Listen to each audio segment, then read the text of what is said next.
In the vast, silent tapestry of the cosmos, countless stars blazed, and galaxies spun in an eternal dance. For eons, the universe had known order, dictated by the ancient, technologically superior races who saw themselves as the rightful custodians of all intelligent life. They were the Vorlag Ascendancy, an empire stretching across 1,000 worlds, their might measured in fleets that could blot out suns and weapons that could sterilize planets. They were logical, efficient, and utterly ruthless. Their technology was refined over millennia, their tactics perfected through countless conquests. They believed in the inevitable progression of power. The strong would conquer, and the weak would serve or perish. And then, there was Earth. A tiny blue-green speck, tucked away in a quiet arm of the Milky Way, barely visible on their grand galactic maps. For the Vorlag, humanity was an anomaly, a newly emergent species barely clinging to their home world. Their initial scans showed a chaotic, emotional, and surprisingly resilient species. Humans fought among themselves, often over trivial matters, yet when faced with external threats, they displayed a bewildering unity.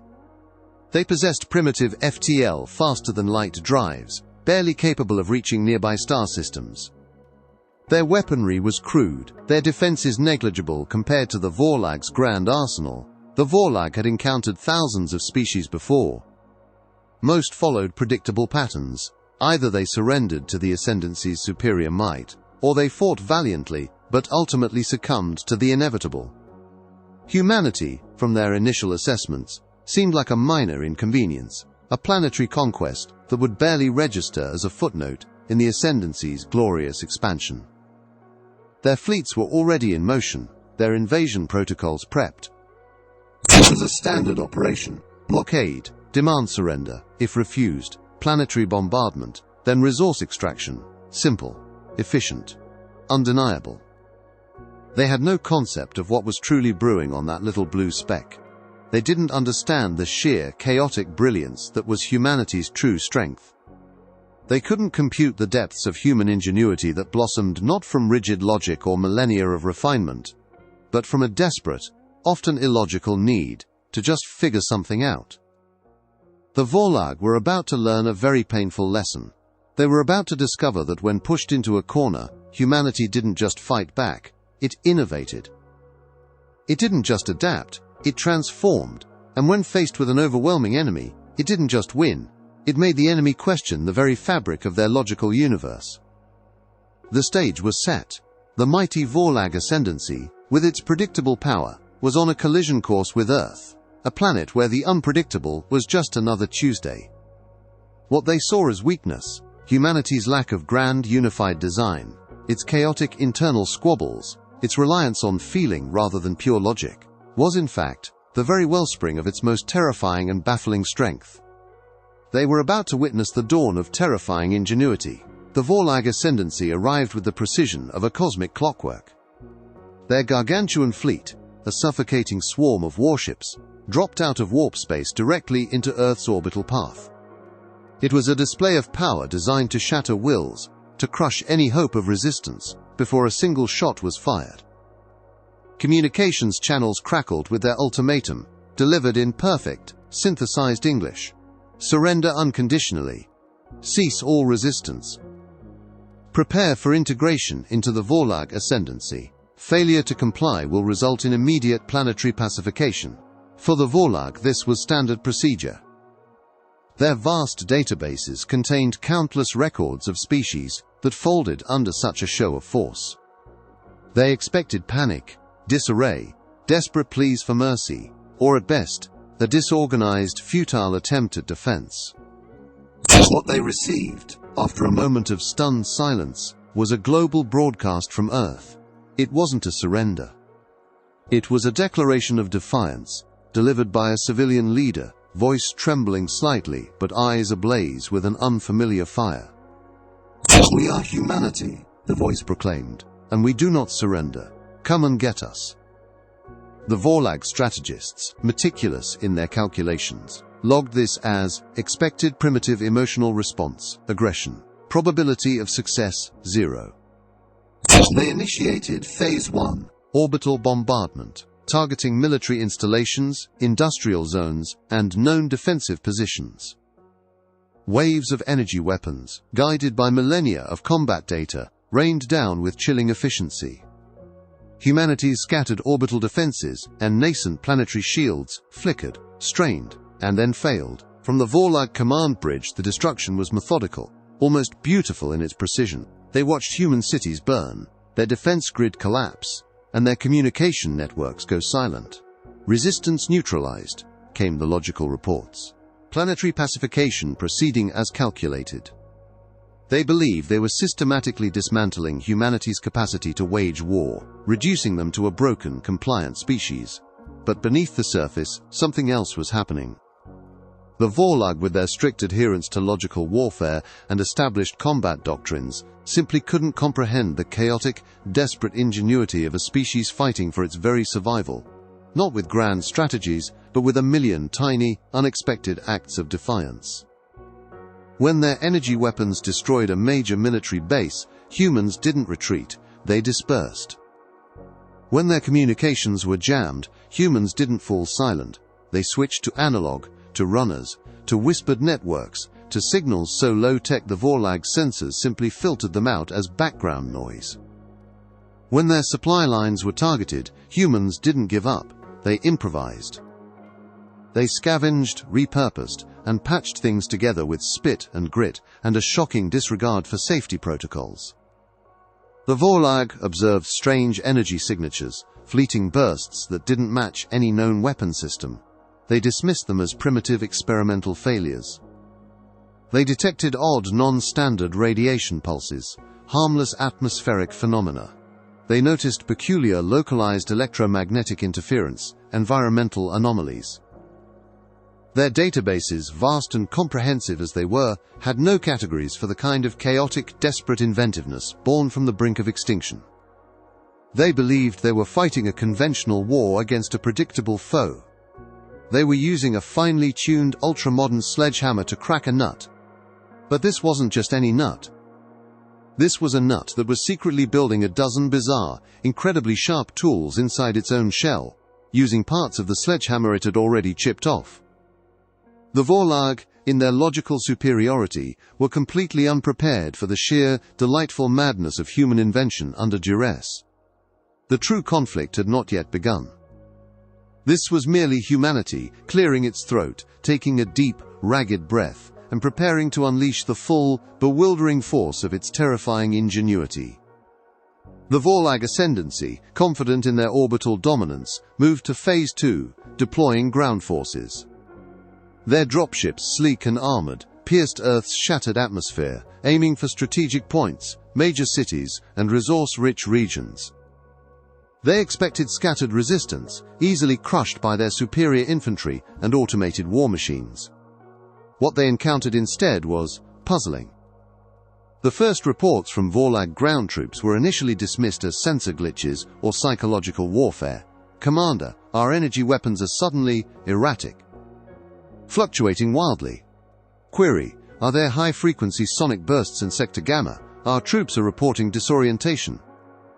"Strange gelatinous substances are adhering to our vehicle treads, causing propulsion failures." These weren't conventional weapons. Humanity's conventional arsenal had been largely neutralized in the orbital bombardment. What the Vorlag were facing now was something else entirely. It was the desperate, brilliant, and often absurd creativity of a species that had run out of proper weapons and decided to invent improper ones. Take, for instance, the infamous Sonic Screamer incident. Vorlag infantry units, accustomed to precise, focused combat, found themselves in urban environments assaulted by unbearable, oscillating sound waves. These weren't powerful enough to physically harm, but they were tuned to frequencies that induced severe nausea, disorienting vertigo, and an overwhelming desire to run away. The Vorlag, with their finely tuned auditory systems, found these attacks debilitating. Human engineers, working in improvised underground labs, had repurposed everything from industrial speakers to old car engines, creating crude but horrifyingly effective acoustic weapons.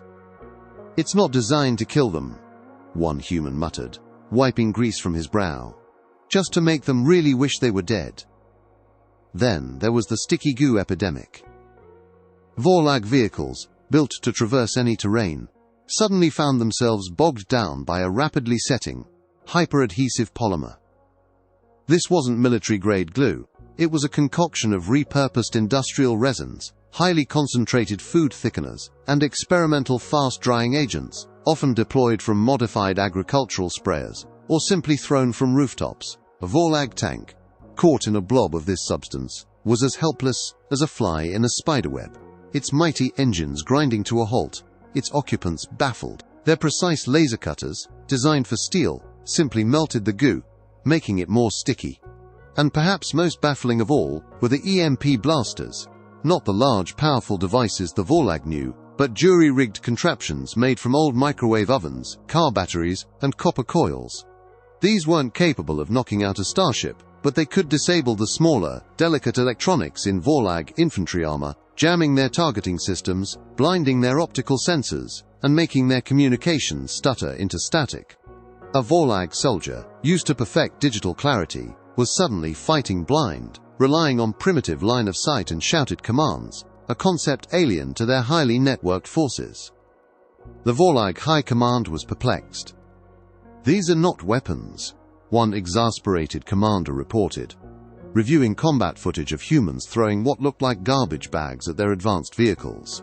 "These are nuisances, and yet they are having an effect disproportionate to their technological sophistication." They were encountering ingenuity born not from established scientific principles, but from desperate improvisation and a fundamental human trait, the ability to make something out of nothing. Their logical minds struggled to categorize this. Their combat simulations had no parameters for blinding goo, nauseating sounds, or microwaves of minor inconvenience. They had prepared for war, but humanity was fighting a chaotic, bewildering, and utterly illogical war of bizarre inventions. And the Vorlag, for the first time, were beginning to feel a flicker of something unfamiliar: frustration. The speck of humanity was not just resisting, it was mocking them with its bewildering brilliance. The stage was set for even stranger, more terrifying acts of human ingenuity. The Vorlag ascendancy, despite their initial dismissals, began to recognize a pattern. The nuisances weren't isolated incidents. They were a coordinated, albeit chaotic, assault. Their logical analysis concluded that humanity, though primitive, possessed an unsettling ability to rapidly prototype and deploy these unconventional weapons. This defied all known military doctrines. Most species, when faced with overwhelming force, would consolidate their remaining conventional arms. Humans, however, seem to have taken to heart the old adage: if you can't beat 'em, confuse 'em, blind 'em, and make 'em wish they'd never come. Vorlag engineers were quickly tasked with developing countermeasures. They designed anti-sonic dampeners, improved adhesive solvents, and localized EMP shields. For a brief period, these countermeasures seemed to work, and the Vorlag forces regained some ground. But this brief respite only served to further highlight humanity's terrifying adaptability. For before humans didn't stop, they simply evolved. When the Vorlag deployed sonic dampeners, humanity unleashed the silent screamers. These weren't sound waves at all, but highly focused, low-frequency vibrations that targeted the inner ear, causing intense nausea and disorientation, without any audible noise. Vorlag soldiers would suddenly collapse, clutching their heads, their sophisticated dampeners utterly useless against something they couldn't even detect. One Vorlag report grimly noted, "Their weapons are not designed to destroy, but to induce a state of profound physiological distress. It is unchivalrous." When their vehicles became resistant to sticky goo, humans unveiled the self-replicating nanite rust.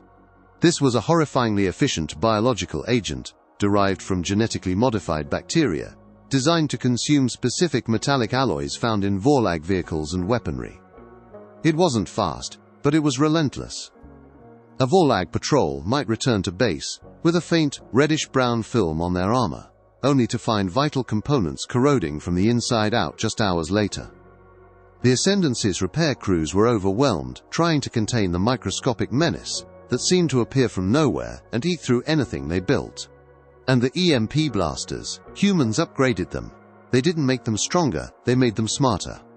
They created scramblers, small, single-use devices that didn't just emit a pulse, but precisely mimicked the Vorlag's own secure communication frequencies, flooding their channels with gibberish, fake orders, and the occasional, incredibly annoying, human pop song.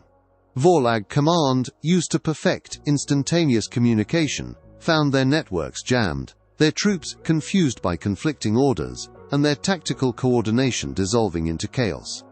The Vorlag commanders, for the first time in their long, unblemished military history, were bewildered. Their logic matrices, designed for predictable threats, were failing.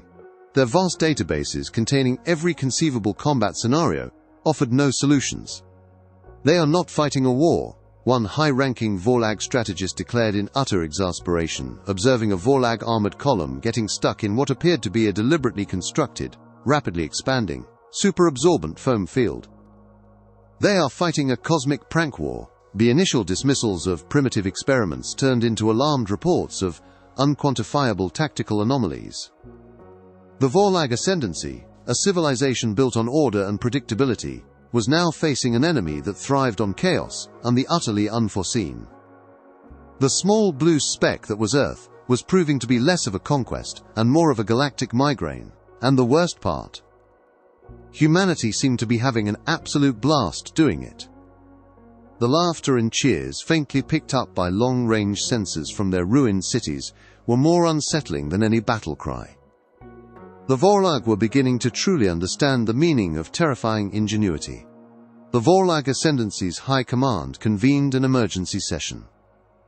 Their vast holographic tactical displays, once showing neat, predictable battle lines, were now a chaotic mess of blinking red dots and unexplainable anomalies. Losses were mounting, not from overwhelming firepower, but from demoralization, confusion, and equipment failures caused by what Vorlag strategists had reluctantly labeled humanity's unconventional warfare methods. "We are expending more resources countering their nuisances than in direct combat," one exasperated tactician exclaimed. "Their weapons are cheap, improvised, and defy all known military science. We deploy anti-corrosion agents, and they simply change the metallic compound. We develop stronger sonic filters, and they shift to vibrational frequencies, or even infrasound." The Vorlag had even tried to replicate humanity's methods. They studied captured goo samples and EMP scramblers. But their highly specialized, mass-production-focused industries simply couldn't mimic humanity's rapid, often crude and utterly chaotic prototyping. A human engineer with a rusty wrench and a half-eaten sandwich could cobble together a battlefield-altering device in hours. A Vorlag research team needed weeks, perfectly calibrated instruments, and vast resources to replicate a single component. They lacked the human trait of good enough, the willingness to deploy something functional but imperfect, then iterate wildly on the fly. Then came the incident that shattered the Vorlag's last vestiges of composure, the atmospheric discombobulator. Humanity had, somehow, repurposed and scaled up antiquated weather modification technology. They didn't create hurricanes or tornadoes. Instead, they created localized, swirling pockets of incredibly dense, super-chilled fog that appeared out of nowhere. This fog wasn't just visually impairing. It was laced with a fine mist of highly conductive ionized particles. When Vorlag dropships or ground vehicles entered these zones, their advanced electronic systems, while shielded against direct EMP, would short-circuit and spark with terrifying unpredictability. Navigational systems failed, weapon targeting became impossible, and the Vorlag found themselves battling not just humans, but the very air around them. A proud Vorlag armored division, boasting the latest in ground assault technology, rolled into what they believed was a cleared urban zone. Within minutes they were swallowed by an unnatural phosphorescent green fog. Reports from within were garbled, then silent. External sensors showed vehicles sparking erratically, firing wildly at empty air, and eventually grinding to a halt, their crews disoriented and trapped. The Vorlag High Command could only watch in horrified disbelief, as their elite forces were neutralized, not by an explosion, but by weather-induced electronic indigestion. This wasn't war, it was an elaborate, planet-wide booby trap constantly evolving, constantly adapting, and utterly beyond their understanding. Their logic framework screamed impossible, their combat simulations returned error. Their most advanced algorithms failed to predict the next, terrifyingly stupid but incredibly effective human invention. The Grand Vorlag Ascendancy, which had conquered 1,000 worlds with cold, calculated precision, was being utterly outmaneuvered by a species that seemed to fight with the chaos of a toddler's toy box and the cunning of an ancient, mischievous deity.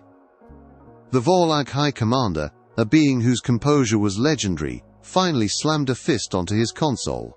His metallic voice, usually so calm, was laced with an unfamiliar tremor. "This is not a species to be conquered," he declared, his primary optical sensors widening in what, for a Vorlag, was akin to wide-eyed terror. "This is a species to be avoided. They are not weak, they are unstable.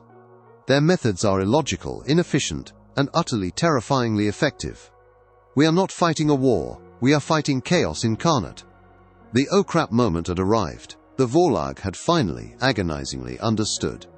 Humanity was not just fighting for survival. They were fighting with an unparalleled, unpredictable, and utterly terrifying ingenuity. And it was breaking the Ascendancy's very foundation. The Vorlag Ascendancy, facing unprecedented tactical disarray and a crippling drain on resources, made a decision unheard of in their millennia-long history of conquest. They retreated. Not a strategic withdrawal, but a full-blown bewildered retreat. Their vast fleets, once symbols of invincible might, executed jump sequences with uncharacteristic haste, leaving Earth's orbit as quickly as they had arrived.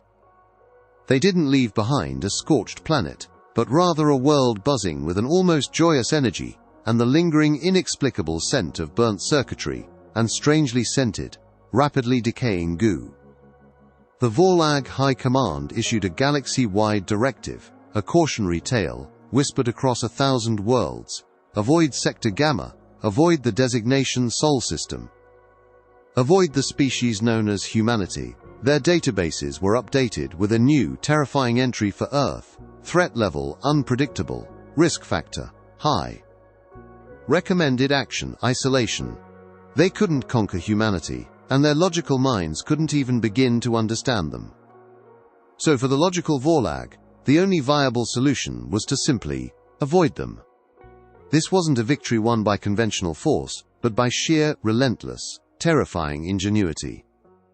Humanity had fought, not with bigger guns, but with smarter, crazier, and infinitely more bewildering ideas.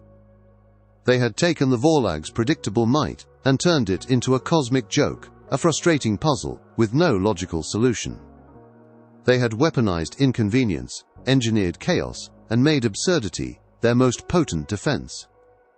In the aftermath, other alien races observed from afar, their sensors still picking up the strange energy signatures and the baffling echoes of the Vorlag retreat. Some saw humanity as reckless, others as lucky. But none could deny their impossible victory. Humanity, once a forgotten speck, was now a legend, not for its power, but for its unyielding, chaotic brilliance. The galaxy began to adjust to this new reality. Trade routes that once bypassed Sol System now carefully skirted its edges, vessels occasionally receiving strange, garbled communications that sometimes sounded like music, sometimes like indecipherable chatter, and sometimes like an overly enthusiastic sales pitch for something called terrestrial-grade artisanal cheese. Humanity, for its part, didn't immediately launch an empire. They were too busy cleaning up the mess, celebrating, and, most importantly, inventing. The salvaged alien technology became raw material for even wilder, more imaginative projects. The global unity forged in the fires of invasion didn't dissipate, it transformed into a collective drive for innovation, fueled by the memory of baffling a galactic empire. From that day forward, humanity was known not just as a survivor, but as a force of nature. A species that, when faced with extinction, didn't just adapt or fight, it innovated with a terrifying, bewildering, and utterly unique genius. The universe had learned its lesson. Never underestimate the species that can win a galactic war by making its enemies incredibly, irrevocably confused and annoyed. And so, as the stars continue to spin, humanity thrives, a beacon of unpredictable brilliance in a cosmos that once thought it had seen everything. For when pushed to the brink, humanity always finds a way, often the weirdest way possible, to scream, "Humanity, fuck yeah! We're here, we're weird, and you'll never understand us."